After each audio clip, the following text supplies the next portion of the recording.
जोहार दोस्तों, teaching academy में आप लोगों को स्वागत है। आज फिर से हम लेकर के आए हैं वायुमंडल का संरचना। इसके पहले हम लोग वायुमंडल का संगठन पढ़ चुके हैं। वायुमंडल के संगठन में विभिन्न गैसें, अस्थाई गैस, अस्थाई गैस के बारे में हम लोग चर्चा कर चुके हैं। गैसों में हम लोग नाइट्रोजन देख चुके, नाइट्रोजन का कार्य देख लिए, क्या इफेक्ट पड़ता है वो देख चुके हैं। जैसे सबसे अधिक वायुमंडल में नाइट्रोजन गैस पाया जाता है, तो 78% पाया जाता है। उसके बाद ऑक्सीजन हो गया, वो 21% है। आर्गन हो गया। ये सब हम लोग गैस अस्थाई अस्थाई सारा देख चुके हैं। आज हम लोग वायुमंडल की संरचना को देखेंगे। देखिए, वायुमंडल का संरचना है का, तो वायुमंडल का संरचना में अगर देखा जाए तो वायुमंडल एक विभिन्न प्रकार के एक स्तर में विभाजित किया गया है। जो लंबवत, मतलब लंबवत डिवाइड किया गया है, उसको हम लोग ऊंचाई के अनुसार उसमें ताप, दाब के क्रमिक ह्रास और परिवर्तन के अनुसार वायुमंडल के विभिन्न परतों को विभाजित किया जाता है। वो हम लोग अब इसका विस्तार से अध्ययन करते हैं। ठीक है, देखिए सबसे पहले थोड़ा सा आप लोग को हम समझा देना चाहते हैं, ध्यान रखिएगा।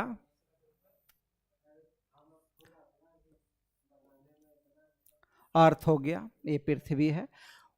अर्थ में सब वायुमंडल का हम लोग संगठन देख चुके हैं। वायुमंडल के संरचना में क्या है, तो देखिए क्या होता है। तो वायुमंडल में वायु के अनेक सकेंद्रीय परतें हैं जो घनत्व एवं तापमान के दृष्टि से एक दूसरे से भिन्न है। ठीक है, तो क्या होता है इसमें, देखिए सबसे निचला परत को बोला जाता है, इसके पहले हम आप लोग का कुछ बता चुके हैं, क्षोभ मंडल।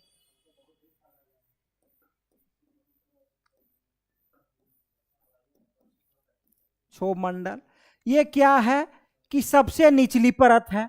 ये इसमें सबसे प्रमुख विशेषता इसमें क्या है कि ऊंचाई के साथ तापमान में डिक्रीज होता है, घटता है।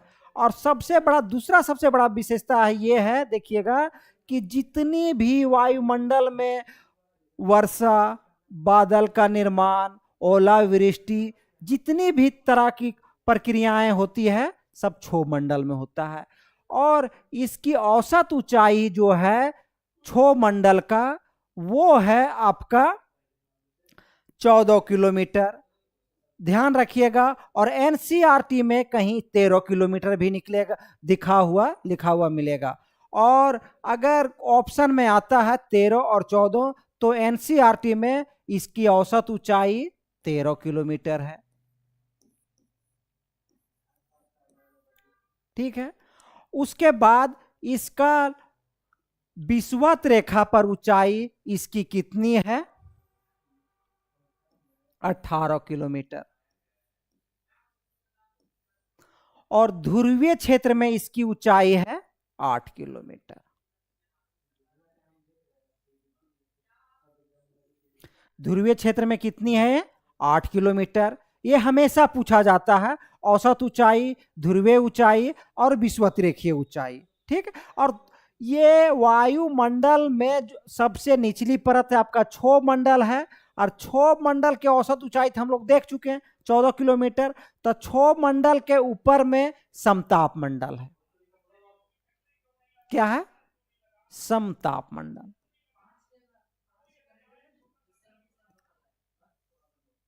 समताप मंडल,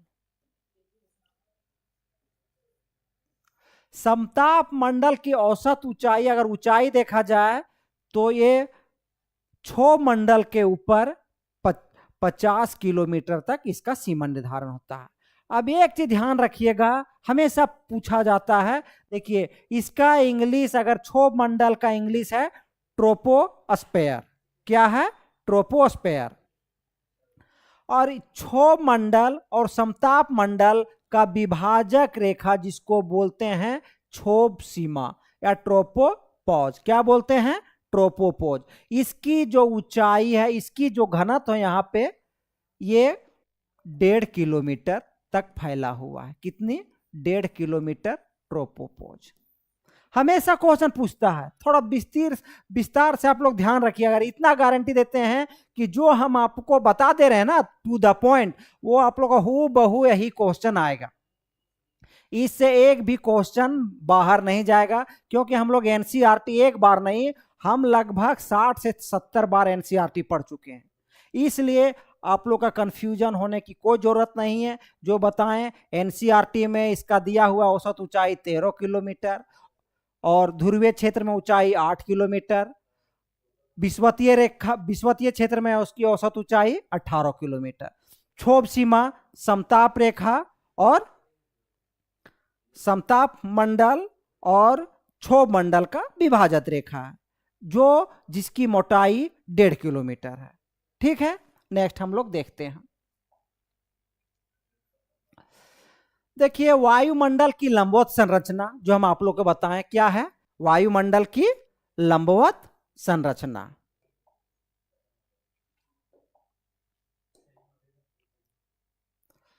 ठीक है, वायुमंडल की लंबवत संरचना को क्या बोलते हैं, एक मिनट ध्यान से देखिएगा आप लोग।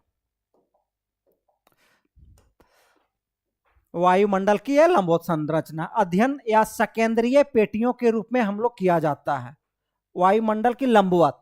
ठीक है, इन पेटियों का निर्धारण ताप परिवर्तन, वायु दाब के आधार पर किया जाता है। कोई भी समताप मंडल हो, क्षोभ मंडल हो, उसको ऊपर में आयन मंडल हो, आयतन मंडल हो, उसका निर्धारण हम लोग ताप और दाब के अनुसार करते हैं। सामान्यतः वायु के निम्न भाग में ताप का क्रमिक ह्रास होता है। कहाँ के निचले भाग में। ओजोन के क्षेत्र में तापमान में वृद्धि होती है, जो हम लोग समताप मंडल में देखेंगे। ठीक है, समताप मंडल में ही ओजोन गैस की परत पाई जाती है, जिसकी जो मोटाई है ना 20 किलोमीटर से 35 किलोमीटर के बीच, इसकी ऊंचाई में ये ज्यादा सांद्रता मात्रा में पाया जाता है। ठीक, इसके ऊपर पुनः तापमान में फिर कमी आती है। फिर अगर चले जाते हैं आप मध्य मंडल में, तो फिर तापमान में क्या होता है, क्रमिक ह्रास होता है। और अंततः बाह्य वायुमंडल में तापीय वृद्धि होती है, देखी जाती है। वायुमंडल को मुख्यतः सामान्यतः 6 सकेंद्रीय पेटियों में विभाजित किया जाता है। देखिए बहुत सारा बड़े बड़े बुक में 6 वायुमंडल के 6 सकेंद्रीय पेटी में डिवाइड किया गया है, लेकिन एनसीईआरटी में ध्यान रखिएगा, एनसीईआरटी में इसको वायुमंडल के 5 सकेंद्रीय पेटी में विभाजित किया गया है। कितना भागों में विभाजित किया गया है, 5। ध्यान रखिएगा, सबसे निचली परत को हम लोग कहते हैं क्षोभ मंडल, उसके ऊपर समताप मंडल, उसके ऊपर मध्य मंडल, उसके ऊपर आयन मंडल और उसके बाद आयतन मंडल। ठीक है, 5 सकेंद्रीय पेटी। ये क्रमिक क्रम से सजाने के लिए आता है, नीचे से ऊपर, तो क्षोभ मंडल, समताप मंडल, मध्य मंडल, आयन मंडल और आयतन मंडल। कोई कंफ्यूजन? देखिए हम लोग के साथ जुड़े रहिए, आप लोग का गारंटी देते हैं कि हूबहू यही क्वेश्चन भिड़ेगा जो हम आपको बता रहे हैं, क्योंकि हम लोग इतना मेहनत किए, हर एनसीईआरटी का क्वेश्चन बैंक से लेकर के यूथ कंप्यूटर सारा चीज हम लोग गहन अध्ययन किए हैं।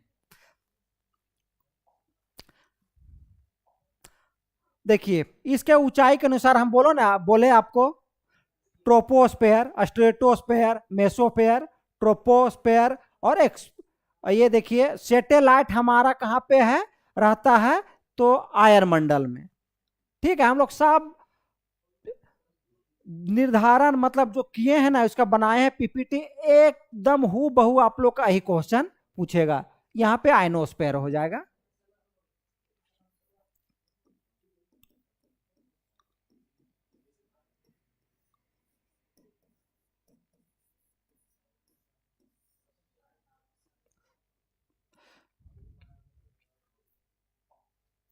नेक्स्ट देखिए, वायुमंडल के 6 सकेंद्रीय पेटी है ना, उसमें हम आप लोग थोड़ा सा डिफाइन करते हैं। और जो ऊंचाई बताएं आप लोग का 8 किलोमीटर ध्रुवीय क्षेत्र में, 18 किलोमीटर विषुवतीय रेखीय क्षेत्र में। इसका विशेषता क्रमिक ह्रास होता है किसका, तापमान का। 165 मीटर के ऊंचाई पर 1 डिग्री सेल्सियस तापमान कम हो जाता है। ठीक है, और अगर 1000 मीटर के ऊंचाई में जाते हैं तो कितना कम होगा? तो 6.5 डिग्री सेल्सियस। और सबसे ध्यान रखिएगा, इसका ऊपरी सतह का तापमान कितना पाया जाता है? तो माइनस में हो जाता है, ध्यान रखिएगा, -60 डिग्री सेल्सियस। और मौसम संबंधी सभी घटनाएं क्षोभ मंडल में ही होता है, सबसे बड़ा विशेषता है। अगर क्वेश्चन आएगा स्टेटमेंट में, क्या मौसम संबंधित सभी घटनाएं क्षोभ मंडल में होता है? तो हाँ, होता है, ध्यान रखिएगा। बादल का निर्माण, वाष्पीकरण होना, सारा चीज, ओलावृष्टि, कुहासा, सारा चीज यही होगा। उसके बाद हम आप लोग को बताएं, क्षोभ मंडल और समताप मंडल का जो विभाजक रेखा है, जिसको बोलते हैं क्षोभ सीमा। क्या बोलते हैं? ट्रोपोपॉज, इंग्लिश में ट्रोपोपॉज, और क्षोभ सीमा, जिसकी मोटाई कितनी है? तो 1.5 किलोमीटर। कितनी है? 1.5 किलोमीटर। ये थोड़ा सा आगे हम लोग विस्तार से इसका अध्ययन करेंगे, हल्का सा आप लोग थोड़ा सा देखते जाइए। समताप मंडल जिसको बोलते हैं स्ट्रेटोस्फेयर, इसमें ऊंचाई कितना है? तो क्षोभ मंडल के ऊपर ये 50 किलोमीटर के ऊंचाई तक पाया जाता है। यहां क्या होता है? तापमान में वृद्धि होता है। क्या होता है यहां पे? तापमान में वृद्धि होता है। कारण क्या है? क्या हम पहले भी बार बार बता चुके हैं, कारण है यहां पे ओजोन गैस की परत पाया जाना। कहां पे पाया जाता है ओजोन गैस? तो समताप मंडल में। ठीक है, और सबसे बड़ा विशेषता है समताप मंडल में जब ओजोन गैस पाया जाता है ना, तो ओजोन परत क्या करता है? सूर्य से आने वाली पराबैंगनी किरण को अवशोषित कर लेता है, वो पृथ्वी पर आने से रोकता है। इससे क्या होता है? अगर ओजोन गैस अभी ह्रास हो रहा है, अगर इसको नहीं क्षरण हो रहा है, अगर नहीं रोका जाएगा ना, तो आने वाला समय में विकराल स्थिति हो जाएगा। कारण क्या है कि अगर पराबैंगनी किरण अगर डायरेक्ट पृथ्वी पर आती है और जीव जंतु पर अगर पड़ता है, तो उसे चर्म रोग जैसी, कैंसर जैसी बीमारी होने की संभावना है। इसलिए ओजोन गैस को नियमित रूप से ओजोन परत में क्षरण होने से रोकना बहुत आवश्यक है। इसलिए बहुत सारे सम्मेलन में विश्व स्तर पर यूएनओ द्वारा किया जा रहा है। ठीक है, ध्यान रखिएगा। यहाँ पे क्या करता है? ओजोन परत सूर्य से आने वाली अल्ट्रावायलेट किरण को अवशोषित करता है। और इसका ऊपरी सीमा का तापमान कितना होता है? 0 डिग्री सेल्सियस। हम पहले बता चुके हैं कि समताप मंडल में क्या होता है? ऊंचाई बढ़ने के साथ तापमान में वृद्धि होती है। ठीक है, और उसके पहले क्षोभ मंडल में ऊंचाई बढ़ने के साथ तापमान में क्रमिक ह्रास होता है। और इसके बाद हम थोड़ा सा आप लोग का फिर से समझा देना चाहते हैं। देखिए, ये अर्थ हो गया, क्षोभ मंडल, ट्रोपोस्फेयर हो गया, स्ट्रेटोस्फेयर हो गया। देखिए, ये 18 किलोमीटर, 50 किलोमीटर। उसके ऊपर में यहां ये हो गया मध्य मंडल।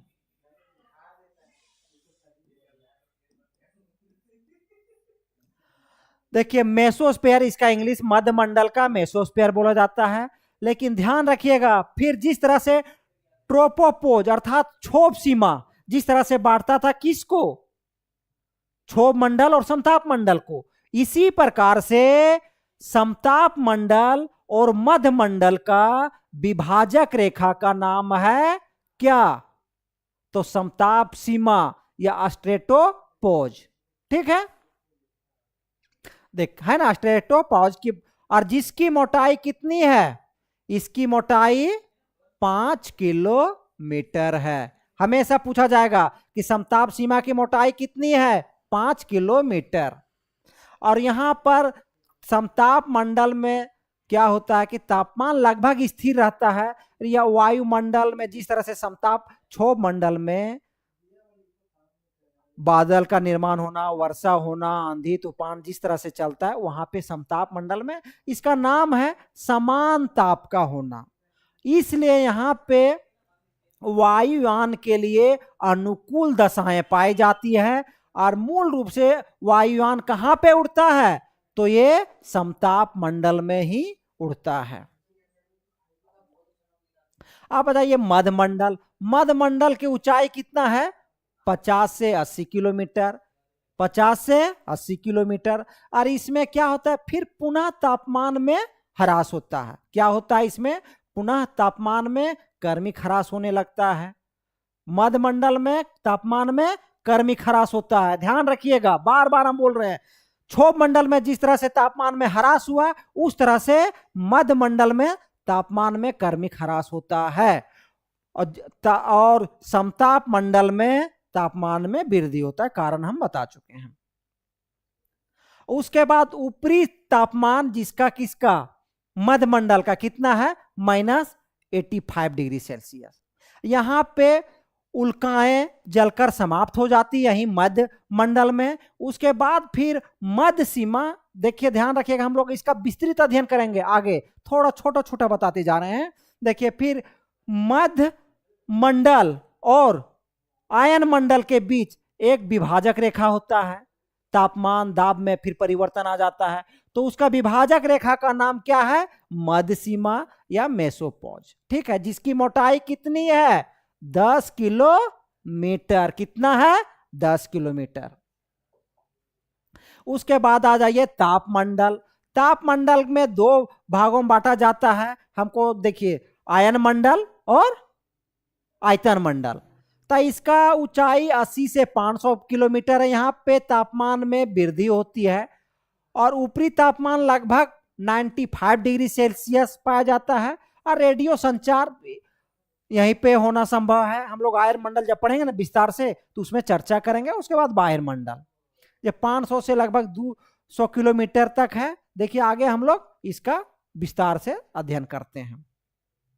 चुंबकीय मंडल थोड़ा थोड़ा सा हम लोग क्षोभ सीमा का हम लोग विस्तार दे दिए हैं। यहाँ पे देख लीजिएगा आप लोग, 1.5 किलोमीटर, 5 किलोमीटर और 10 किलोमीटर मध्य सीमा। अब उपरोक्त थोड़ा थोड़ा हम लोग देखें। अब आ जाइए हम लोग विस्तार से। देखिए उपरोक्त तीनों संक्रमण पेटियां दर्शाई गई है। इसकी सबसे बड़ी विशेषता यह है कि तापीय स्थिरता होती है। यहाँ पे क्षोभ मंडल समताप मंडल के बीच में क्षोभ सीमा, समताप मंडल तथा मध्य मंडल के बीच में समताप सीमा। ठीक है, क्या है?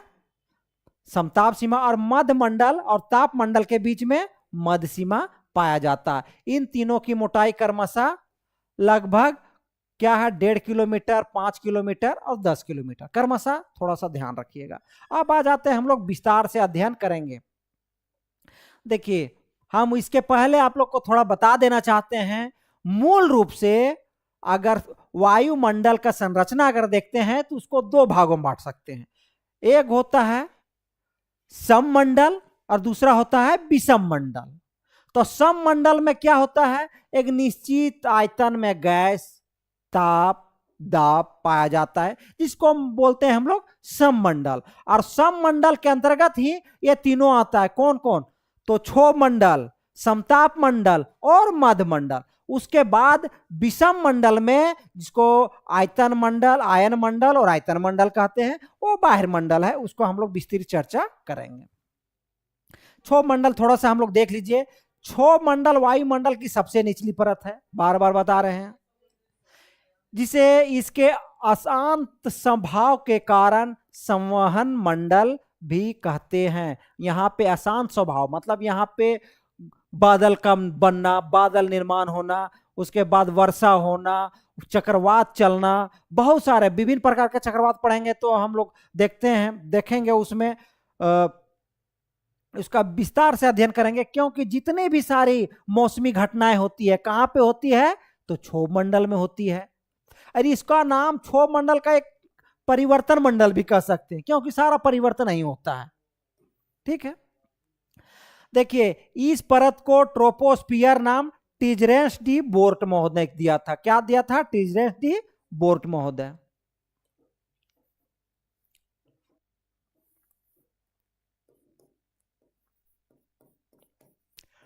ठीक है, ये ध्यान रखिएगा, ट्रोपोस्फियर का नाम कौन दिया है? टिजरेंस डी बोर्ट महोदय। हमेशा क्वेश्चन पूछता है। ठीक है, अब आ जाइए नेक्स्ट। इसका ऊंचाई और द्रव्यमान तापमान क्या है, परिवर्तन विशेषता, वो हम लोग देखेंगे। क्षोभ मंडल की औसत ऊंचाई क्या है? 13 किलोमीटर। देखिए यहां साफ साफ लिखा हुआ है NCERT लिख दीजिए इसमें, और इसको VVI कर लीजिए, क्योंकि ये क्वेश्चन आता ही आता है और आएगा, देख लीजिएगा NCERT में यही लाइन लिखा हुआ है। इसकी ऊंचाई ध्रुवों पर 8 किलोमीटर, बार बार बता रहे हैं, और विषुवत रेखा पर 18 किलोमीटर। विषुवत रेखा पर 18 किलोमीटर होने का क्या कारण है? तो वहां पे संवहन धाराएं चलती है, ठीक है, तरंग चलती है। देखिए विषुवत रेखा पर 18 किलोमीटर विस्तृत है। विषुवत रेखा पर यह अधिकतम ऊंचाई संवहन वायु, क्या है? संवहन वायु चलती है। इसी के कारण लंबवत उठने के कारण यहाँ पे ऊंचाई इसका अधिक पाया जाता है। यहाँ जहां ताप विकिरण, ताप संचलन तथा तापवाहन की क्रियाएं होती है, वायुमंडल के समस्त गैसीय द्रव्यमान का लगभग 75% कहां पे पाया जाता है? तो क्षोभ मंडल में ही पाया जाता है। साफ साफ ध्यान रखिएगा, कितना प्रतिशत? 75%, 75%। वायुमंडल के समस्त गैसीय द्रव्यमान का लगभग 75% इसी क्षोभ मंडल में केंद्रित है। अब इसमें देखते हैं तापमान और मौसम की क्या विशेषता है। ठीक है, हम लोग एकदम विस्तृत से चल रहे हैं, ध्यान देखिएगा, एक क्लास आपका जिंदगी बदल देगा। ये हम जो पढ़ा रहे हैं ना, ये इसमें तो मेहनत बहुत ज्यादा किए हुए हैं, आप लोग बोलिए मत। और अगर मेरे बारे में नहीं जानते होंगे तो मेरा नाम कोसीलाल प्रसाद है, और ज्योग्राफी तो बोलिए मत, हम लोग बहुत मेहनत किए हैं।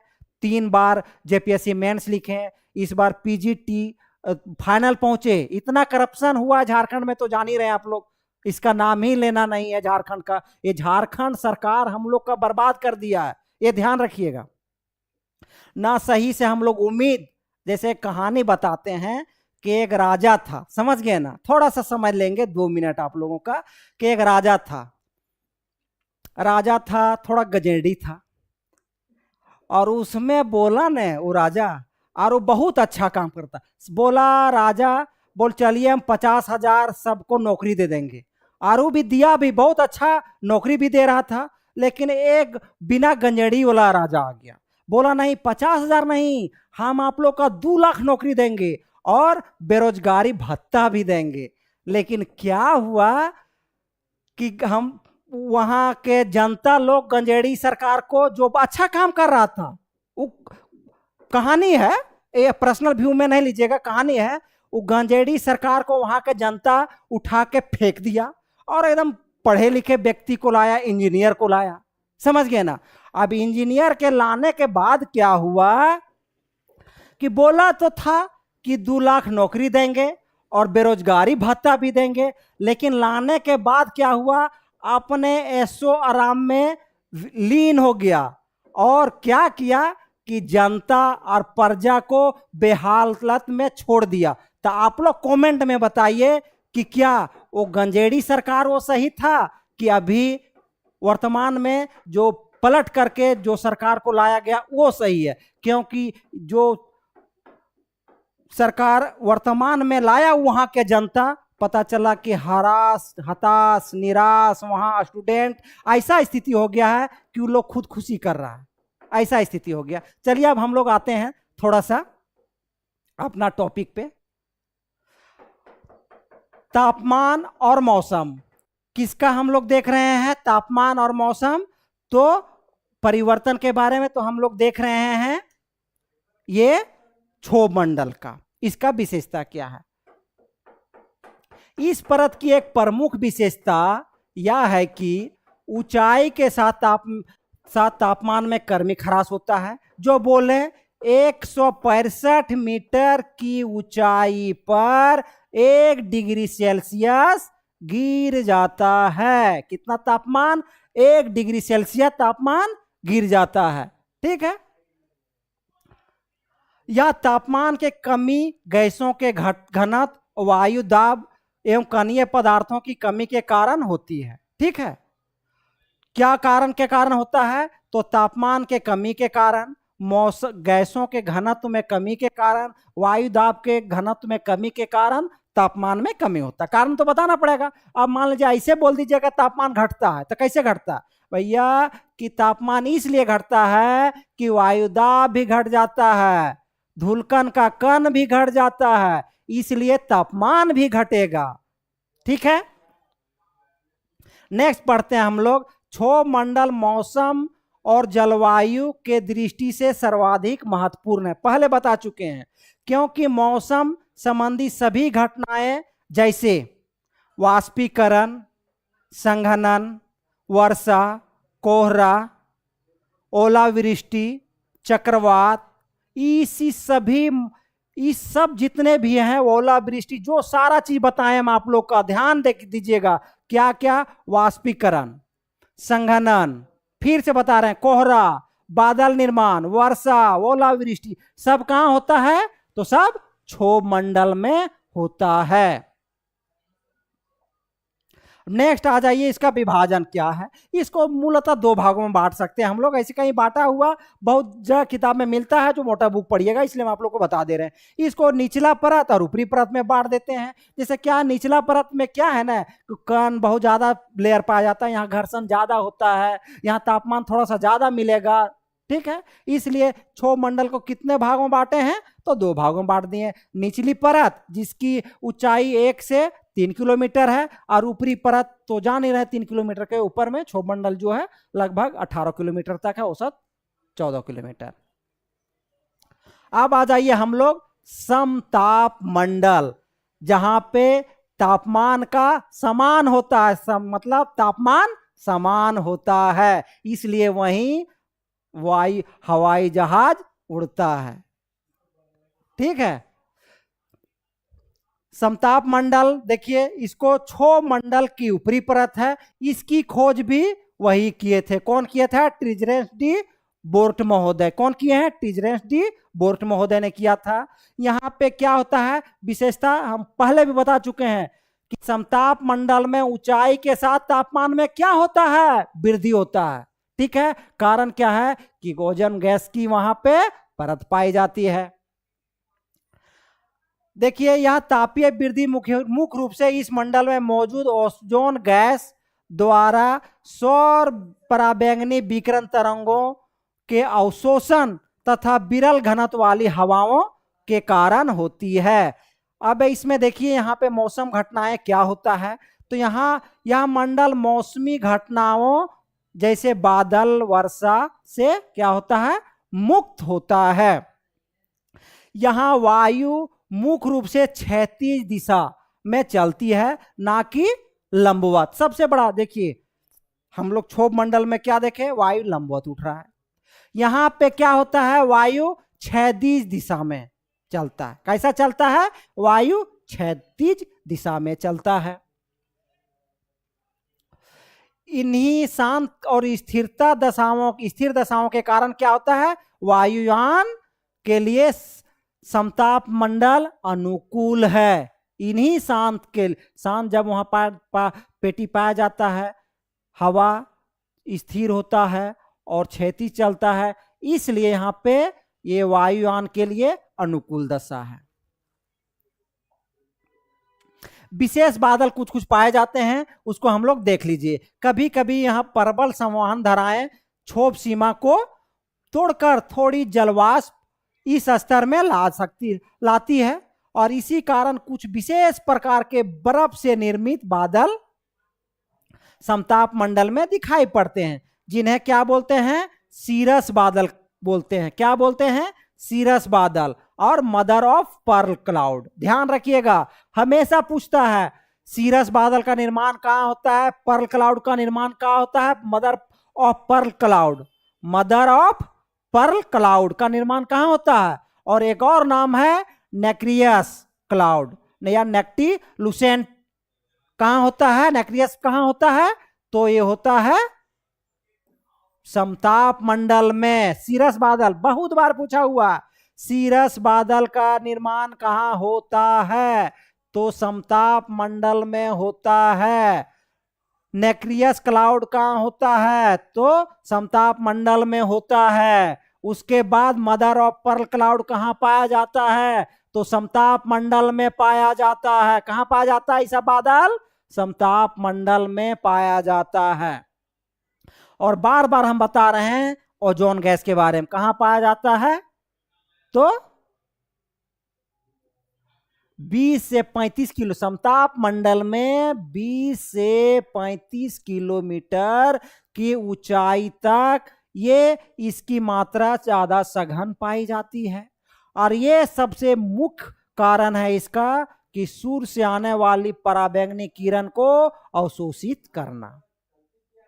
देख लीजिए, समताप मंडल में अत्यधिक ओजोन गैस वाली निचली परत को ओजोन मंडल की संज्ञा दी जाती है। ये 20 से 35 किलोमीटर की ऊंचाई तक विस्तृत है। यह परत पृथ्वी को हानिकारक पराबैंगनी किरणों से बचाती है। ध्यान रखिएगा।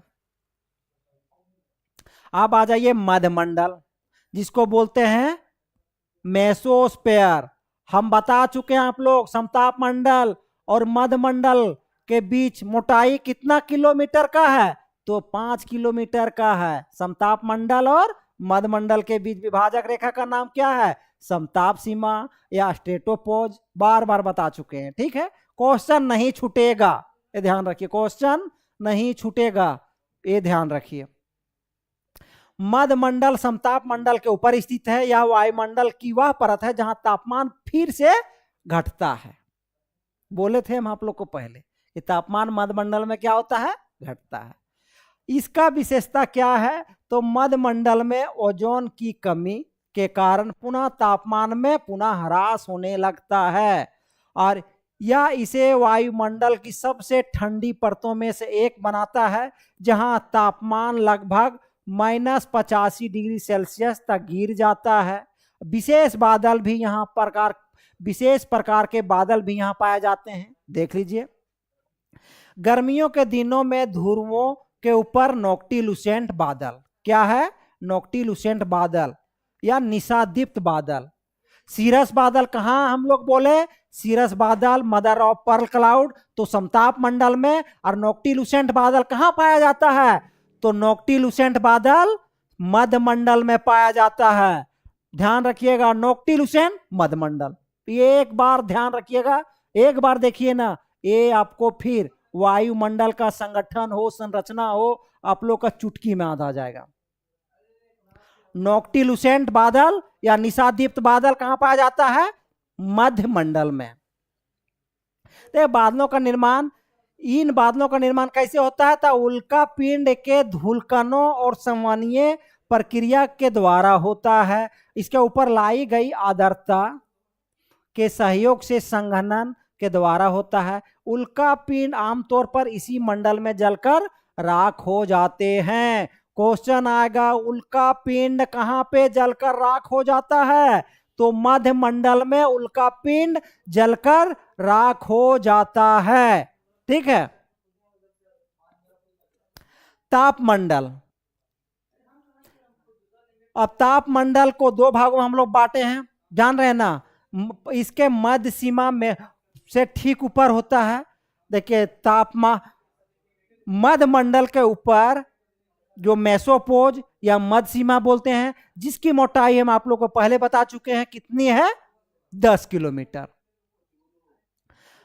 ठीक मध्य सीमा के ऊपर स्थित है। वायुमंडल के भाग को तापमंडल कहते हैं ऊपर में। इसमें बढ़ती ऊंचाई के साथ क्या होता है? तापमान में तीव्रता से वृद्धि होता है। किसमें? मध्यमंडल के बाद, अर्थात किसके बाद? मध्य सीमा मेसोपोज के बाद, जिसकी मोटाई 10 किलोमीटर।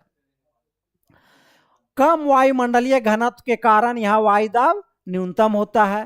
तापमंडल की विशेषता के आधार पर इसे दो भागों में वर्गीकृत किया जाता है, आयन मंडल और आयतन मंडल या बाह्य मंडल जिसको बोलते हैं। अब आ जाइए आयन मंडल, ठीक है। आयन मंडल जैसे कि अगर देखा जाए तो आयन मंडल अगर एनसीईआरटी के अकॉर्डिंग चलिएगा तो मध्य मंडल के बाद हम लोग आयन मंडल देखते हैं। ठीक है, तो आयन मंडल का प्रमुख विशेषता क्या है? यहां पे रेडियो तरंग को परावर्तन करना। यहां पे आयनीकृत पदार्थ पाया जाता है। कहां पे आयनीकृत पदार्थ कहां पाया जाता है? तो आयन मंडल में पाया जाता है। ये पदार्थ, आयन जो पदार्थ होते हैं, आयनीकृत पदार्थ, ये पदार्थ इस क्षेत्र में होते हैं और इसी कारण उत्तरी गोलार्ध में ऑरोरा बोरियालिस और दक्षिणी गोलार्ध में ऑरोरा ऑस्ट्रेलियालिस प्रकार के लाल और हरे प्रकाश की निर्माण करते हैं। देखिए हमेशा क्वेश्चन आता है कि ऑरोरा बोरियालिस किस दिशा में पाया जाता है, ऑरोरा ऑस्ट्रेलियालिस किस दिशा में पाया जाता है? सिंपल सी है। देखिए ऑस्ट्रेलिया किस गोलार्ध में भैया? तो दक्षिण गोलार्ध में। तो ऑरोरा ऑस्ट्रेलियालिस किस गोलार्ध में पाया जाएगा? दक्षिण में पाया जाएगा। बोरियालिस किस गोलार्ध में पाया जाएगा? तो उत्तरी गोलार्ध में पाया जाएगा। चुटकी में याद हो गया ना आप लोग को, इसलिए बने रहिए और चुटकी में याद कीजिए। और इस मंडल में ऊंचाई के साथ कई परतों का विकास होता है, जैसे DEF परत में विभाजित किया जाता है। हम लोग जान रहे हैं 50 किलोमीटर से ऊपर मध्य मंडल आता है और मध्य मंडल के बाद जो बाहर उसके तापमान मंडल को दो भागों में बांटते हैं। किसमें बांटते हैं? तो आयन मंडल और आयतन मंडल में बांटते हैं। ध्यान रखिएगा, आयन मंडल और आयतन मंडल। तो आयन मंडल को फिर विभिन्न प्रकार के परतों में विभाजित करते हैं। थोड़ा जिसे DEFG परत में विभाजित करते हैं। टोटल कितना परत है? 4 परत है। थोड़ा थोड़ा सा डिवाइड करते हैं, देख लीजिएगा। ये डी परत की ऊंचाई 80 से 99 किलोमीटर। यहां पर क्या होता है? न्यून आवृत्ति वाले रेडियो तरंगों को परावर्तन करता है। कौन? डी परत। उच्च एवं मध्य आवृत्ति वाले तरंगों को क्या करता है? यह अवशोषित कर लेता है। भैया हम रखेंगे इसको, अवशोषित कर लेता है। और न्यून आवृत्ति वाले परत को क्या करता है? परावर्तित कर लेता है। और सूर्यास्त के बाद जो डी परत होता है क्या हो जाता है? लुप्त हो जाता है। बोलेगा आयन मंडल में कौन सा परत सूर्यास्त के बाद लुप्त हो जाता है? तो डी परत लुप्त हो जाता है। नेक्स्ट पढ़ते हैं ई परत। ई परत जो इसकी ऊंचाई 99 से 150 किलोमीटर है। यह उच्च आवृत्ति रेडियो तरंगों को परावर्तन करता है। ये किसको करता था? डी परत न्यून आवृत्ति को, यह करता है उच्च आवृत्ति के। ठीक है। अब सौर पराबैंगनी फोटोन तथा नाइट्रोजन ऑक्साइड अणुओं की अभिक्रिया से निर्मित होता है यहाँ पे ई परत में। और सूर्य अस्त के बाद ये भी क्या हो जाता है? विलुप्त हो जाता है। नेक्स्ट देखिए एफ परत। इसको एफ परत में एफ्लेटिन परत। अच्छा नेक्स्ट हम बताएंगे, आप लोग एकदम ध्यान रखिए, विस्तार से हम लोग इसके बारे में चर्चा करेंगे। देखिए ई परत देख चुके हैं। एफ परत आइए, यहाँ दो उप परतें हैं इसका, F1 और F2। इसका विस्तार 150 से 380 किलोमीटर है। ठीक है। मध्य एवं उच्च आवृत्ति, ध्यान रखिएगा, मध्य एवं उच्च आवृत्ति वाले रेडियो तरंगों को पृथ्वी की ओर परावर्तित करता है। यह परत दिन और रात दोनों में सक्रिय रहता है। कौन सा परत दिन और रात में सक्रिय रहता है? तो एफ परत दिन और रात दोनों में सक्रिय रहता है। अब आ जाइए जी परत। जी परत 400 किलोमीटर के ऊपर है और इसमें लगभग सभी प्रकार की रेडियो तरंगें परावर्तित हो सकती है और होती है। अब आ जाइए आयतन मंडल अथवा बाह्यमंडल। वायुमंडल का सबसे ऊपरी स्तर है। सबसे ऊपरी स्तर कौन सा है? आयन मंडल का ऊपरी स्तर है। ठीक है। वायुमंडल का सबसे ऊपरी परत को क्या बोलते हैं हम लोग? आयतन मंडल। यह वायु का घनत्व अत्यंत कम होता है। यहाँ पे वायु ऊपर में जब घनत्व कैसे मिलेगा? घनत्व अत्यंत विरल अवस्था में पाया जाता है। ठीक है। आयतन मंडल में कम होता है, जिससे यह निहारिका जैसा प्रतीत होता है। यहाँ तापमान में क्या होता है? तीव्र वृद्धि होता है आयतन मंडल में। आयनीकृत पदार्थों की मात्रा अधिक होती है यहाँ पे। और इस परत में हम हाइड्रोजन, हीलियम, ऑक्सीजन के परमाणु पाए जाते हैं। यही परत अंतरिक्ष में धीरे धीरे क्या हो जाता है? विलीन हो जाता है। क्या हो जाता है? विलीन हो जाता है। देखिए चुंबकीय मंडल वह क्षेत्र है, थोड़ा सा हम लोग डिफाइन करके पढ़ लीजिए हल्का हल्का, क्योंकि ये सबसे क्वेश्चन आएगा। चुंबकीय मंडल वह क्षेत्र जहां तापमान में लगातार वृद्धि होती है। गुरुत्वाकर्षण के प्रभाव में यहाँ पे कमी आती है और इस क्षेत्र में इलेक्ट्रॉन, प्रोटॉन जैसे अवशेषित कणों की प्रधानता होती है। हम लोग किसका विशेषता पढ़ रहे हैं? तो आयतन मंडल का विशेषता है ये कण ऋणात्मक तथा धनात्मक विद्युत अवशोषण से परिपूरित होती है।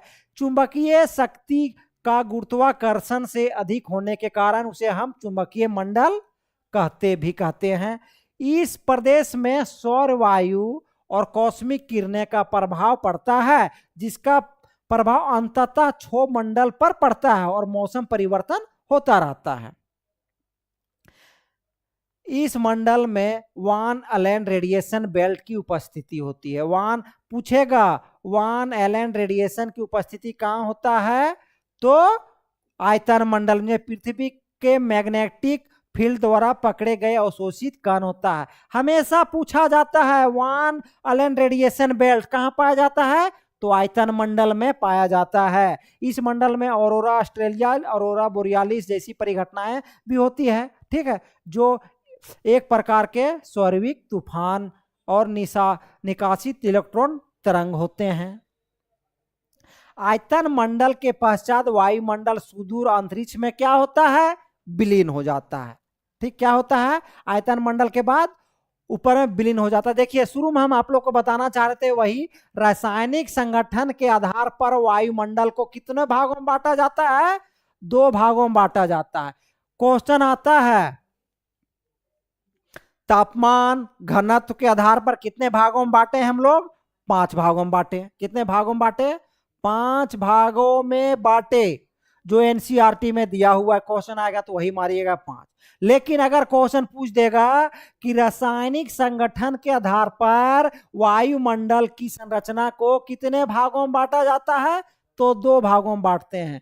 किसमें? एक सममंडल और एक विषम मंडल। सममंडल का विशेषता क्या है? इसकी रचना मुख्य रूप से ऑक्सीजन, नाइट्रोजन से हुई। जैसे सममंडल में मुख्य रूप से समान गैस वाली जो गैस पाई जाती है वो समान रूप से, जैसे नाइट्रोजन वो ज्यादा फ्लक्चुएट नहीं करता है, समान मात्रा में पाया जाता है। ऑक्सीजन ये सममंडल में पाया जाता है। इसके अतिरिक्त CO2, neon, helium, krypton, xenon, hydrogen भी होता है। इसकी ऊंचाई समुद्र तल से लगभग 90 किलोमीटर तक पाई जाती है। सममंडल की ऊंचाई कितना पाया जाता है समुद्र तल से? तो 90 किलोमीटर। कितना? 90 किलोमीटर। ठीक है, ध्यान रखिए आप लोग। इसमें क्षोभ मंडल, समताप मंडल और मध्य मंडल आते हैं। देखिए, ये पहले हम एक चुटकी में बता दिए थे। शुरू में आप लोग बताए थे, ध्यान देखिएगा। एक भी क्वेश्चन जो बोल दिए क्वेश्चन आ गया और वही आएगा, एक भी क्वेश्चन बाहर नहीं पूछेगा यहां से। दरअसल सममंडल में गैसों के अनुपात में परिवर्तन ना के बराबर होता है। बोले थे ना, सममंडल में होता है कि गैसों का परिवर्तन ना के बराबर होता है। इसलिए रासायनिक आधार पर कितने भागों में बांटते हैं? 2 भागों में बांटते हैं, सममंडल और विषम मंडल। नेक्स्ट, विषम मंडल का थोड़ा सा कुछ पॉइंट देख लीजिए। इसका विस्तार सममंडल से लगभग ऊपर 10,000 किलोमीटर के ऊंचाई तक पाया जाता है। कितना? 10,000 किलोमीटर। इस मंडल की विभिन्न परतों के मध्य अनेक रासायनिक तथा भौतिक गुणों में अंतर पाया जाता है और जिस कारण इसको क्या बोलते हैं? विषम मंडल कहा जाता है। रासायनिक और भौतिक गुणों में इस मंडल में क्या होता है? परिवर्तन होता रहता है, इसलिए हम लोग इसको विषम मंडल कहते हैं। इसमें 4 परतें पाई जाती है: अणु प्रधान, परमाणु प्रधान, हीलियम स्तर और परमाणु हाइड्रोजन स्तर। ये हमेशा पूछता है कि अणु प्रधान जो है, जो नाइट्रोजन स्तर की ऊंचाई कितना है? तो 90 से 200 किलोमीटर। परमाणु प्रधान का 200 से 1100 किलोमीटर। हीलियम स्तर का 1100 से 3500 और परमाणु हाइड्रोजन का कितना है? तो ध्यान रखिएगा, 3500 से लगभग 10,000 किलोमीटर, मतलब अंतरिक्ष में विलीन हो जाता है। और ये ध्यान रखिएगा, आप लोग का ये वायुमंडल का हम संगठन पहले बता चुके हैं, आज वायुमंडल का संरचना बताएं और इस एनसीईआरटी का सारा निचोड़ है। एक भी क्वेश्चन अगर कोई भी बुक से निकालिएगा यही क्वेश्चन सारा चीज मिलेगा। जो वायुमंडल का संगठन हो, संरचना का क्वेश्चन हो तो यहीं से क्वेश्चन आएगा। और मेरा ही नोट से सारा ही क्वेश्चन मेरा ही नोट से बिठता है। हम आप लोग का नोट्स दिखाएंगे, आप स्पेशल बनाए हुए हैं, भेजेंगे ग्रुप में, हर ग्रुप में सर्कुलेट होगा नोट्स। आप लोग को एग्जाम से पहले नोट्स भी मिल जाएगा। आप लोग हमारे साथ जुड़े रहिए। धन्यवाद।